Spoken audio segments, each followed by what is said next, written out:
All right, let's talk about Kash Patel. There have been, sometimes there are attacks by the what Hogan would call the deep state, anonymous quotes, and you see that in the Washington Post story about Hegseth.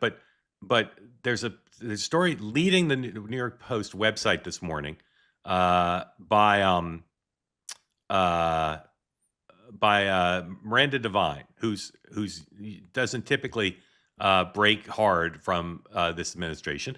Headline: Damning report labels FBI rudderless ship under Kash Patel, with him and Dan Bongino more concerned with building quote personal resumes. It's a scathing report. It's not really. It says it's by agents. It's all anonymous, but it says a lot of them are supportive of the president. But Hogan, how could Miranda write this piece? How would you explain? Is this a signal to the president?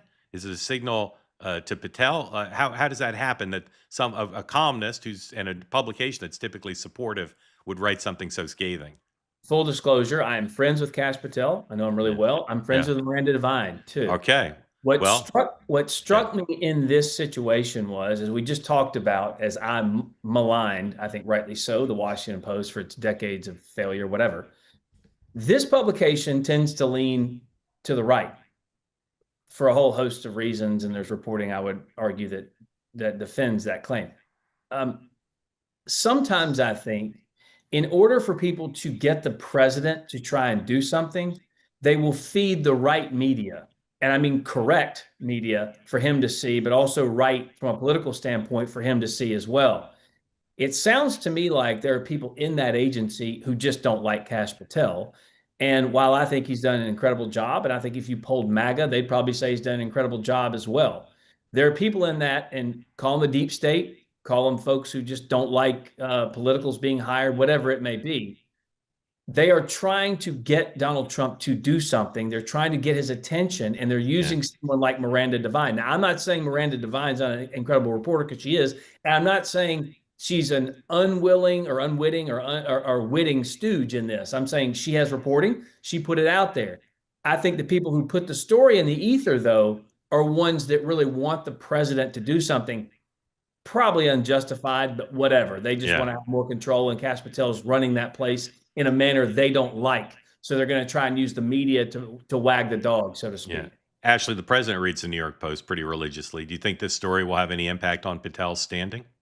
Well, it seems to me that the president soured on Patel for some time now. So I wouldn't be surprised if he's one of the first sort of victims and is fired from this administration. But, I deeply appreciate Hogan's perspective. But the reality is we've got to get to the substance of what's being reported, not about demonizing, media outlets and reporters. I mean, like, let's just stick to the substance of being reported, what's being reported, and that is that the morale is down in the FBI. People lack confidence in the FBI director, which is a problem.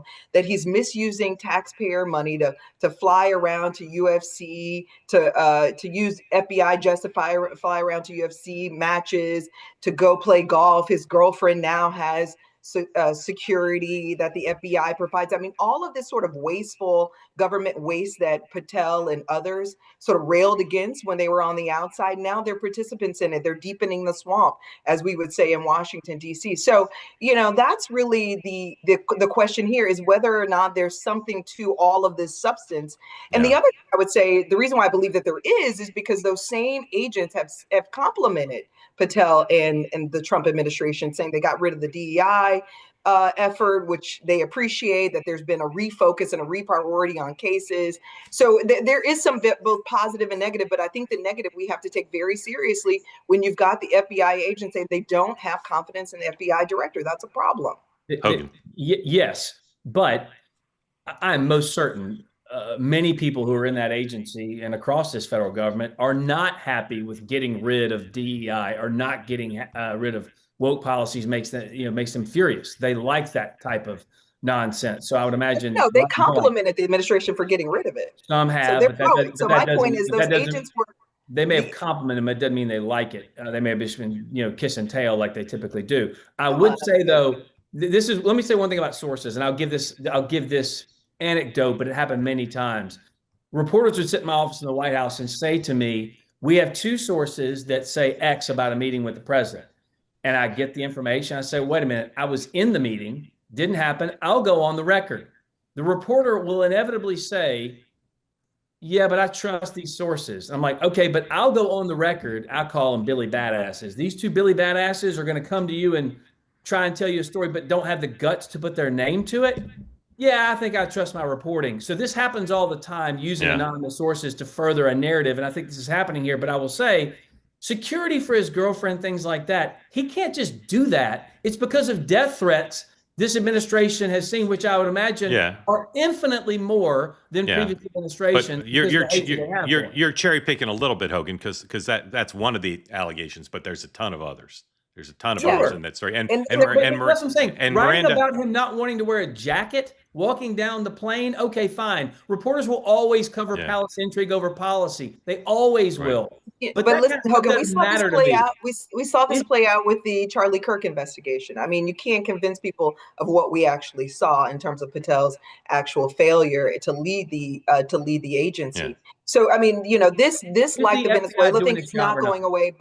Both chambers and Republicans and Democrats are going to be investigating Patel in these accounts. Yeah, Patel and Hegseth are in a different place today than they were before. I don't know that they'll leave, but they're in a different place. They say that something that's easy is like a walk in the park. Well, easier than a walk in the park, hit the subscribe button, be part of the two-way community, never miss an episode, be part of our conversations. Thank you for your service to America. And don't forget, you can now listen to the Morning Meeting and Two-Way Tonight on Apple, Spotify, or wherever you get your podcasts.